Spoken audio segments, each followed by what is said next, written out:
बोलो श्री हरि भगवान की जय। चतुर्थ अध्याय। नारद जी स्वयं परम ज्ञानी थे। आप ब्रह्मा जी से ये सभी प्रश्न हम संसारी प्राणियों की भलाई के लिए कर रहे थे। अतः अब उन्होंने ब्रह्मा जी से पूछा, हे पितामह, अब आप कार्तिक मास में जो दीपदान किया जाता है उसका महात्म्य सुनाने की कृपा कीजिए। नारद जी का यह प्रश्न सुनकर ब्रह्मा जी बोले, हे पुत्र, दीप चाहे स्वर्ण का हो या चांदी का, तांबे का हो अथवा मिट्टी का, अपनी सामर्थ्य और श्रद्धा के अनुसार कार्तिक मास में दान अवश्य करना चाहिए। कार्तिक में दीपदान करने से समस्त पापों का नाश हो जाता है। दीपक भगवान की मूर्ति के आगे, तुलसी के समीप, ब्राह्मण के घर, वन में, वृक्ष के नीचे अथवा गौशाला या धर्मशाला के आले में संध्या को जलाया जाता है। दीपक घी का जलाएं अथवा तेल का, परंतु उसे पूरे मास तक जलाएं। ब्राह्मण के घर दीपक जलाने से फल प्राप्त होता है। जो ऊंचे स्थान अथवा स्तंभ पर दीप जलाते हैं उनके धन की वृद्धि होती है तथा वैकुंठ निवास मिलता है। दीप जलाते समय भगवान से प्रार्थना करें और कहें, भगवान आपके ही निमित्त दीपक जलाता हूँ। कार्तिक में मथुरा, माघ में प्रयाग और वैशाख में हरिद्वार में स्नान तथा निवास करें तो ये अत्यंत ही उत्तम है। जब सूर्य तुला, मकर अथवा मेष राशि में हो उस समय किए जाने वाले नियम, व्रत, पूजा व दान बहुत उत्तम फल देते हैं। इन महीनों में किए हुए व्रत, दान व शुभ कर्मों से सब पापों का नाश हो जाता है।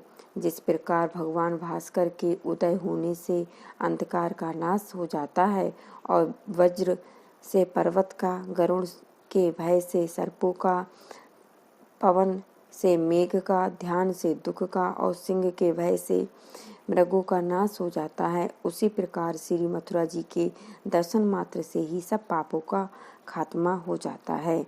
कार्तिक मास में स्नान व जागरण, दीपदान, तुलसी सेवन, भगवान के मंदिर में मार्जन, झाड़ू लगाना, गाना, भगवान की कथा सुनना, सुनाना, कीर्तन करना, कराना, ये सब शुभ कार्य हैं। इनके करने से श्रेष्ठ फलों की प्राप्ति होती है। पूर्व जन्मों के पापों को नष्ट करने के लिए भी कुछ न कुछ व्रत, दान, भजन, पूजन आदि करना अति उत्तम है। ब्रह्मा जी के मुख से पूर्व जन्म के पाप शब्द सुनकर नारद जी ने पूछा, हे विधाता, पूर्व जन्म के पाप किस प्रकार जाने जा सकते हैं? यह सुनने की इच्छा है, सो आप कृपा करके सुना दीजिए। ब्रह्मा जी बोले, हे पुत्र, पूर्व जन्म का ब्रह्म हत्यारा, क्षय रोगी और पर स्त्री गमन करने वाला कोढ़ी बनता है। स्वर्ण चोर के नाखून खराब हो जाते हैं तथा मदिरा पीने वाले के दांत खराब हो जाते हैं। इस प्रकार मनुष्य के पूर्व जन्म के पापों को पहचाना जाता है। इस प्रकार के सभी पाप दान, तपस्या, कृच्छ व्रत आदि से निवारण हो जाते हैं। ब्रह्मा जी ने आगे कहा, अब हम कुछ व्रतादि बतलाते हैं।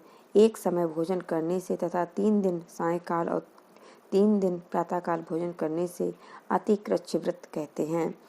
सायंकाल में 12 ग्रास और प्रातःकाल में 26 ग्रास अथवा 24 ग्रास खाने को भी अति कृच्छ व्रत कहा गया है।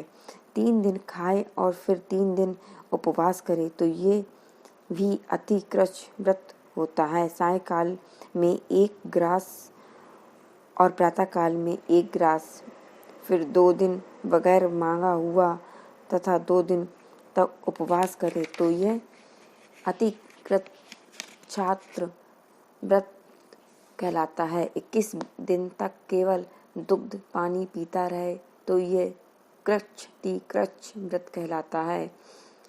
12 दिन उपवास करना पुराक व्रत कहलाता है। 4 दिन कुछ नहीं खाना, फिर सत्तू खाना या फिर छाछ पीना, इसके पश्चात ब्राह्मण को दक्षिणा देना सौम्य व्रत कृच्छ व्रत कहा गया है। इसी प्रकार 12 दिन तक उपवास करना द्वादश कृच्छ व्रत कहलाता है। तुला पुरुष का दान करना और गौघृत, गोबर, दूध, दही तथा कुशा का जल पीना और दूसरे दिन उपवास करना यह कृच्छ संतपन व्रत कहलाता है। 3 दिन गोमूत्र, 3 दिन गोबर, 3 दिन दही, 3 दिन दूध और फिर 3 दिन घी खाने से कृच्छ संतपन व्रत होता है। ये समस्त पापों को नाश करने वाला व्रत है। इसी प्रकार गूलर, कमल, बेल के पत्ते या कुशा का जल प्रतिदिन पीना भी ऊन कृच्छ व्रत है। 3 दिन तक उपवास करके ऊपर लिखी वस्तुओं को पिए तो पूर्ण कृच्छ व्रत होता है। पका हुआ दूध, घी और जल 1 दिन पिए और 1 दिन उपवास करे तो इसे तृप्त व्रत कृच्छ व्रत कहते हैं। जल, दूध और घी तपाकर 3 दिन तक पिए और 1 दिन स्नान करे तो यह भी तप्त कृच्छ व्रत होता है। इसका प्रमाण पानी 8 तोला, दूध 12 तोला, घृत 4 तोला होना चाहिए। कार्तिक शुक्ला चतुर्दशी को भगवान को पूजन करना चाहिए। उस रात्रि को उपवास रखकर और कमर तक जल में खड़े रहकर रात्रि भर भजन करने को जल कृच्छ व्रत कहा गया है। जो इस व्रत को करता है वह वैकुंठ को प्राप्त कर लेता है। कार्तिक सुदी सप्तमी को घी खाकर फिर एकादशी को उपवास पैतामह कृच्छ व्रत कहा गया है। ये पैतामह कृच्छ व्रत करके दिन में भगवान श्री कृष्णचंद्र का पूजन करें तो करने वाला तीनों लोकों में पवित्र होकर वैकुंठ को प्राप्त कर लेता है। कार्तिक सुदी छठ से 3 दिन उपवास करने से महेंद्र कृच्छ व्रत हो जाता है। इसे करके मनुष्य दुर्लभ वैकुंठ में वास पाता है। 3 दिन अन्न भक्षण करने और 3 दिन उपवास करने से पंचक व्रत हो जाता है। इसे वैष्णव कृच्छ व्रत कहते हैं। यदि एकम से पंचमी तक केवल दही खाएं, फिर एकादशी द्वादशी को भगवान का पूजन करें तो उसे परम कृच्छ व्रत कहा गया है। इसके करने से श्वेत दीप में वास मिलता है। जो शुक्ल पक्ष की एकम से प्रतिदिन 1-1 ग्रास कम करता है तथा अमावस को कुछ नहीं खाता तो यह चंद्रायन व्रत कहलाता है। 1 ग्रास 2 तोले अर्थात 25 ग्राम के लगभग मानना चाहिए। एक बार में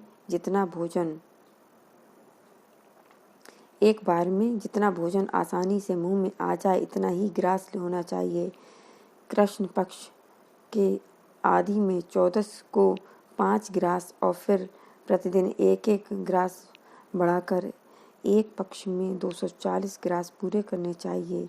इसे भी चंद्रायन व्रत कहते हैं। 2 सप्ताह गाय के चारों स्तनों का दूध पिएं। फिर 7 दिन तक 2 स्तनों का दूध और फिर 6 दिन तक 1 स्तन का दूध पिएं। फिर 3 दिन अन्न जल कुछ न लेकर केवल वायु का ही सेवन करें तो सोमपान नामक व्रत पूर्ण होता है। यह व्रत समस्त पापों का नाश करने वाला है। गेहूं तथा चावल की कांजी, दही, दूध, घी, जल और पंचगव्य तथा निम्नलिखित सब चीजें नियम पूर्वक कार्तिक मास में खाने से भी सप्तायक कृच्छ व्रत हो जाता है। इस व्रत को करने वाले को भी विष्णु लोक की प्राप्ति हो जाती है। बेल, पतास, गूलर का काढ़ा और गर्म दूध पीकर एकादशी व्रत करने वाला द्वादशी को पारण करे तो निश्चय ही वैकुंठ में स्थान प्राप्त करता है। जो व्यक्ति कार्तिक सुदी सप्तमी, अष्टमी, नवमी और दशमी को जल कमल खाए फिर एकादशी का उपवास करे तो ये लक्ष्मी व्रत कहलाता है। इस लक्ष्मी व्रत को करने वाले पर लक्ष्मी जी कृपालु बनी रहती हैं और अंत में उन्हें भगवान विष्णु के वैकुंठ लोक में वास मिलता है। प्रातःकाल में 4 ग्रास और सायंकाल में खाने से शिशु चंद्रायन व्रत होता है। कार्तिक सुदी 14 के ब्रह्मकूच व्रत में गौरी का पूजन करना चाहिए। इसकी विधि इस प्रकार: गोबर, दूध, दही, घृत और कुशा का जल लेकर इन सबको मिलाकर पंचगव्य बनावें। लाल रंग की गौ का मूत्र, श्वेत गऊ का दूध, नीली का दही, काली गौ का घी। यदि किसी वजह से ये ना मिल सके तो दूसरी तरह का भी पंचगव्य बनाया जा सकता है। मिलाए जाने वाली वस्तुओं की मात्रा इस प्रकार है: गौमूत्र 8 मासा, ग्राम या मिलीमीटर गोबर 19 मासा, दूध 12 मासा, दही 10 मासा, घी 8 मासा और कुसा का जल 4 मासा। गौमूत्र गायत्री मंत्र पढ़कर गंध द्वारा से गोबर पय, पृथिव्या से दूध, दधि कावर्यो मंत्र से दही, तेजोमसी पढ़कर घी और दवस्यति मंत्र पढ़कर कुशा का जल मिलाना चाहिए। इसको कुशा के पत्तों में रखकर विधि पूर्वक हवन करें। वेद के इन मंत्रों से आहुति देनी चाहिए।